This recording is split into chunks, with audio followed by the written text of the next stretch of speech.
My father was a CPA by training. And also, he was the first African-American to break the color barrier in the SEC conference. A little bit about that, just real quickly, is that when Tulane University was still a part of the SEC conference, and also interesting enough, the SEC conference did not give athletic scholarships to Negro athletes. And so he went to Tulane on a Rockefeller academic scholarship. And funny, our family laughs about it. He majored. So imagine being one of few at a majority university, majoring in Latin and trying to stay alive in the deep South, playing baseball, going from town to town in some of those SEC cities. And lastly, just how he got to baseball, why people sit here and say, well, why baseball? Well, my grandfather and the baseball coach at that time convinced my dad that playing baseball would at least keep him alive. And what they meant by that, because my dad loved football. So he thought he was going to go down football, but they convinced him that you couldn't protect yourself if you got tackled, and you wouldn't know who was coming to hurt you. So they convinced him and said, if you play baseball, you would at least see them coming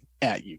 Imagine playing in Starkville and knowing that, at that time, you had all these kind of silent warriors that were among the real noisy warriors like Dr. Martin Luther King, but all these folks breaking the color barriers in these different universities and different aspects of our society. And so, but ironically, what was interesting about a baseball field, if you know it, and back in those days, is that some of the crowd would park their trucks in the outfield.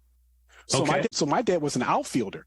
So now he's in the outfield, and some of these KK trucks would park in the back there. So I don't know if it was necessarily safe or was a good idea, but let's look at it this way. On a happier note, he made it through, not with some PTSD through that time period, but he was a person who really pushed education